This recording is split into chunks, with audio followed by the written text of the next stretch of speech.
Olá, estudante! Seja bem-vindo à Universidade Metropolitana de Santos, Núcleo de Educação à Distância, Unimes Virtual. Sou o professor Alexandre, estou acompanhando vocês na disciplina Orçamento Público e Execução Orçamentária e Financeira, essa disciplina que fala sobre o coração da administração pública, que seria a parte orçamentária. Lembrando que a web aula tem o intuito de trazer um pouco mais de conhecimento àquele já disponibilizado no ambiente virtual de aprendizagem, mas também se torna uma oportunidade, onde professor e aluno possam se encontrar no mesmo espaço-tempo, ou seja, nesse espaço virtual, neste tempo pré-agendado. Na nossa web aula de hoje, nós iremos falar um pouco sobre a questão do ciclo orçamentário. O ciclo orçamentário são todas as etapas de elaboração, autorização e execução da lei orçamentária. Então, o ciclo ele é dividido em quatro etapas e nós vamos falar na nossa web aula de hoje. Como nós estamos falando de web aula, e a web aula, como eu disse, é uma oportunidade, nós entendemos que o aluno de educação à distância ele tem a autogestão do seu conhecimento. E, como tal, ele pode decidir e definir o melhor espaço e o melhor tempo para o seu processo de aprendizagem. Nesse sentido, esta web aula está sendo gravada e será disponibilizada no ambiente virtual de aprendizagem e você poderá assisti-la depois, quantas vezes quiser e puder, e em caso de dúvidas, vocês me encaminharão via caixa de atendimento ou caixa de mensagem, ok? Geralmente, aquela figura do balãozinho que fica ao lado da fotinho do professor no ambiente virtual de aprendizagem. Então, o que seria o ciclo orçamentário, propriamente dito? Ele é o período em que as atividades relacionadas ao orçamento ocorrem. Antes que o orçamento público entre em vigor, ele sofre esse processo, denominado ciclo orçamentário, e esse ciclo ele se renova a cada ano por meio de uma nova lei orçamentária anual. As fases do ciclo orçamentário são elaboração e planejamento, discussão e aprovação, execução e avaliação e controle.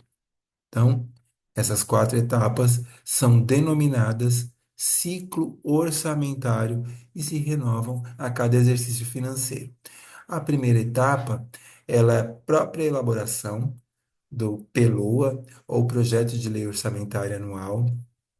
Essa elaboração, ela é privativa do Poder Executivo, que encaminha ao Poder Legislativo a primeira versão do projeto de elaboração da LUA. E aí inicia-se, com a entrada no Legislativo, a segunda etapa deste ciclo orçamentário, que seria uma etapa onde haveria uma discussão, uma leitura, uma discussão, uma análise, né, e aprovação por maioria simples, né? O legislativo ele pode propor alterações, correções, aí ele devolve ao Poder Executivo, né, que acata ou não, devolvendo ao Poder Legislativo para a aprovação. Uma vez aprovado, o Poder Legislativo devolve ao Poder Executivo na forma de lei. E aí inicia-se a execução orçamentária e financeira, que seria, né, realizar o que foi programado, o que foi estabelecido na lei orçamentária anual, né, no exercício financeiro. Então, a lei orçamentária, ela inicia-se a sua construção num exercício para a sua execução no exercício seguinte, coincidindo com um ano civil, ou seja, do dia 1º de janeiro até o dia 31 de dezembro. E aí, concomitante à execução, a a última, quarta e última etapa, que seria o controle e avaliação, que você acompanha essa execução realizando eventuais correções ou modificações. Tudo isso baseado, né, em mecanismos de correção da lei orçamentária anual, que não é uma peça rígida, sim, uma peça que permite essa reavaliação. e também serve de subsídio para a elaboração da próxima lei orçamentária anual. Então, quando falamos em ciclo orçamentário, nós estamos falando do quê? Elaboração, aprovação, execução, controle e avaliação. Então, tenham bem fixos isso na mente de vocês, que a primeira fase é a fase da elaboração, que é a fase onde são realizados os estudos, então todas as áreas técnicas são convocadas, né, para a sua programação da despesa para o próximo exercício. O que que seria a lei orçamentária anual? Seria a previsão de receita e a fixação da despesa. Ou seja, eu vou fazer uma estimativa dessa receita que deverá entrar nos cofres públicos e eu vou programar mês a mês, num cronograma de desembolso, todas as minhas despesas. Então, são definidas nesses estudos as prioridades e fixados objetivos e estimados os recursos financeiros.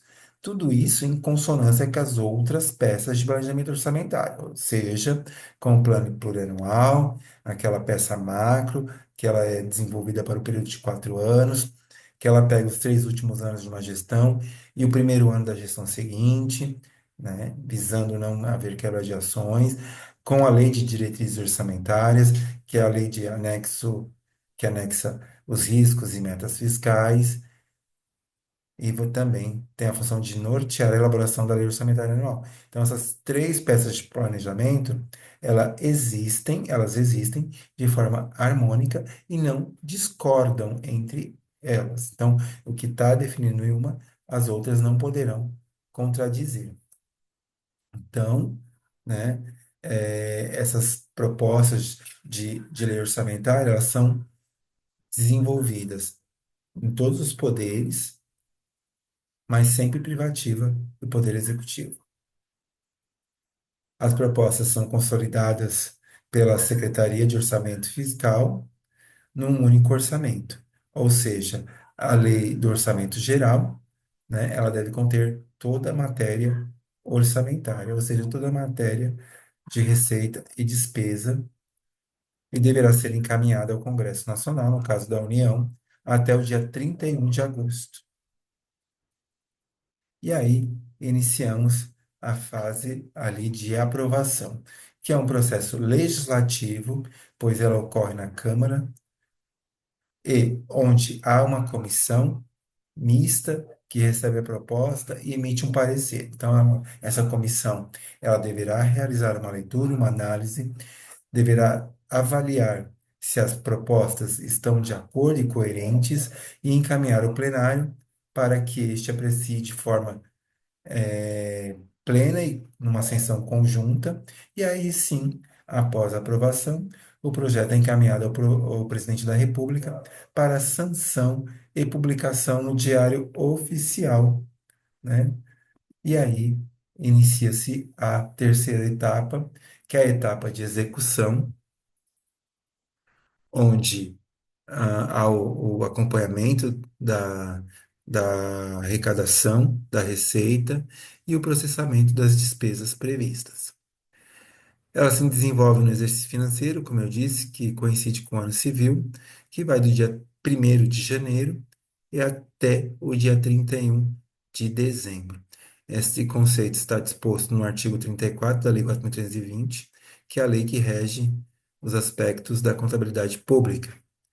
Aí o Poder Executivo tem 30 dias para estabelecer, após a aprovação, a programação financeira, o cronograma de execução desse desembolso, tá? O sistema, né, o STN, ele define, o Superior Tribunal Nacional define os limites mensais de cada entidade que poderá gastar e também os pagamentos de sua despesa.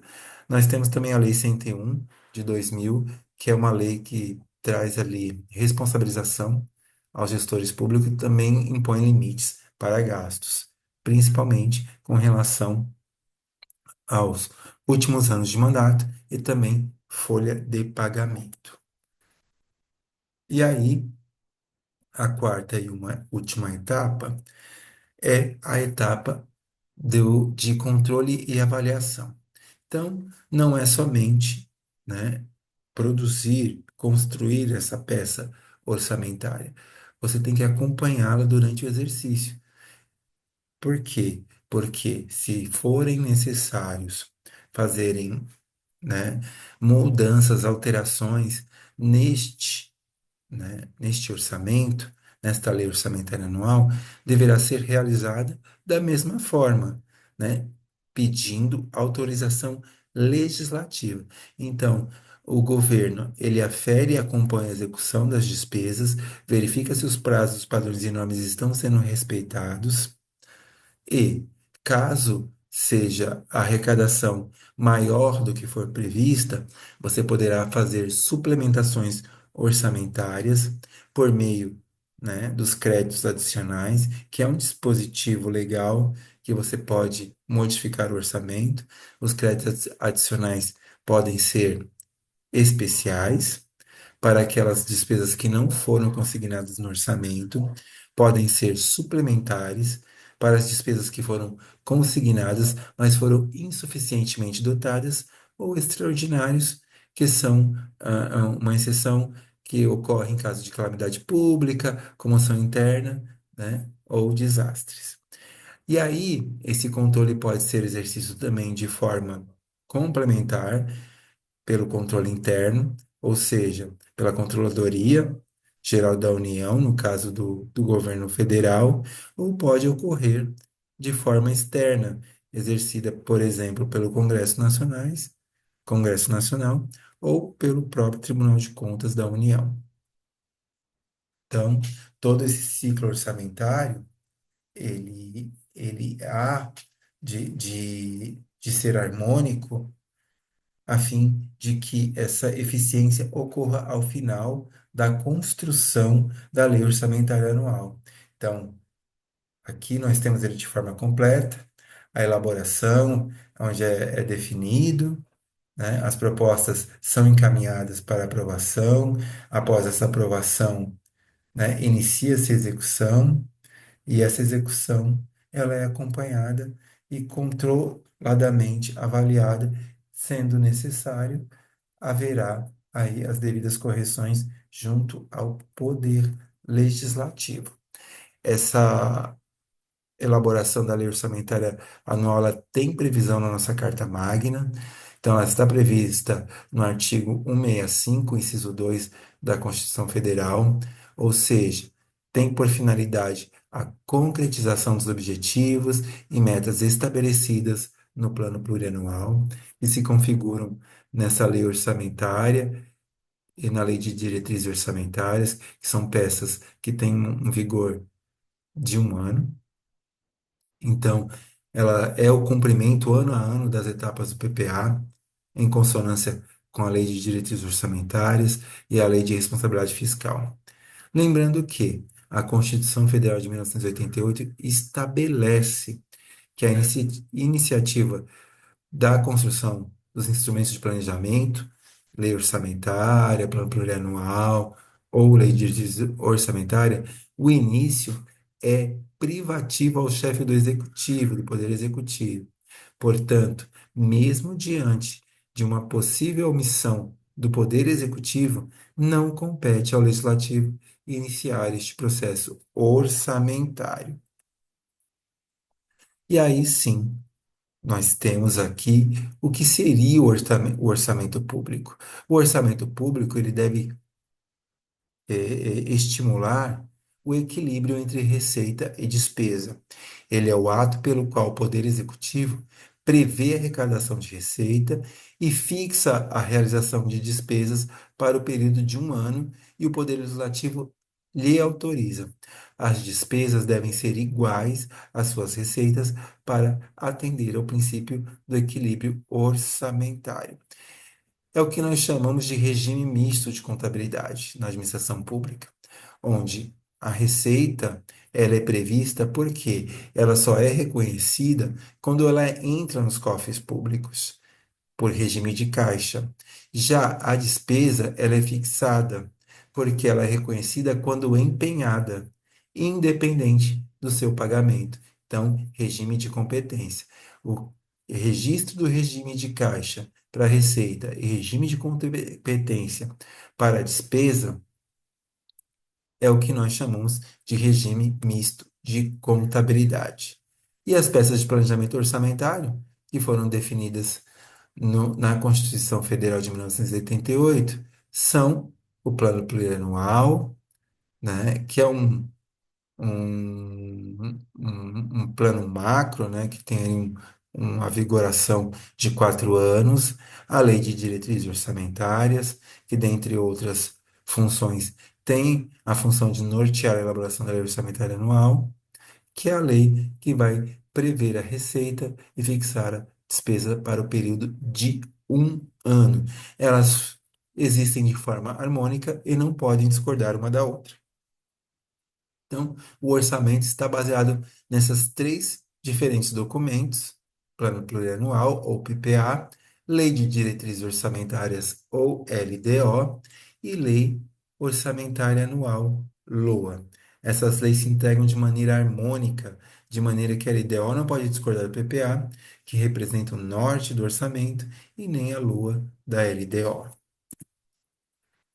A lei orçamentária deverá compreender a matéria fiscal, que representa todas as receitas e despesas de fundos, órgãos de administração direta e indireta. Então, pegará aí as fundações e as empresas públicas e as autarquias, e necessitam desses recursos para a manutenção de suas atividades. Então, são todas aquelas que recebem recursos públicos, deverão estar constante dentro da Lei Orçamentária Anual. Também deverá conter a matéria da Seguridade Social, ou seja, envolve os mesmos órgãos do orçamento fiscal, contudo, referem-se às despesas e despesas vinculadas à Seguridade Social, compreendendo aí saúde, previdência e assistência social. Deverá também conter a parte de investimentos de empresas, que compreende os valores transferidos para as empresas em que a União, direta ou indiretamente, detém a maioria do capital social com direito a voto, que não pertençam ao orçamento fiscal e da Seguridade Social. E aí, né, que nós enxergamos as condições para o início da execução orçamentária, que é o ponto de partida, né, para esse instrumento, qual detalha operacionalmente os subprojetos e as subatividades constantes na Lei Orçamentária Anual, especificando os elementos de despesa e respectivos desdobramentos. Esse instrumento é o quadro de detalhamento da despesa. Toda despesa deve ser consignada de forma configurada numa codificação numérica, onde qualquer contabilista ou orçamentista público consiga realizar a leitura dessas despesas, com nível de detalhamento, né, de maior função para menor função.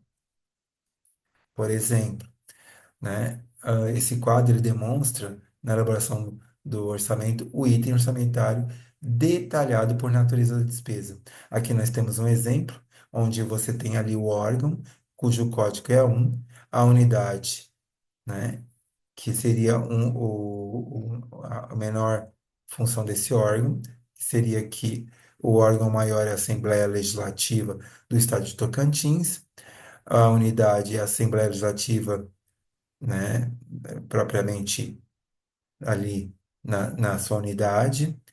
Na função é a legislativa, 01, a ação, a subfunção é a ação legislativa, 31, o programa, que é o próprio plano plurianual, manutenção da gestão da atuação legislativa, é o 1141, e o projeto de atividade, né, se denomina em apoio financeiro à atividade parlamentar, que é o 2167.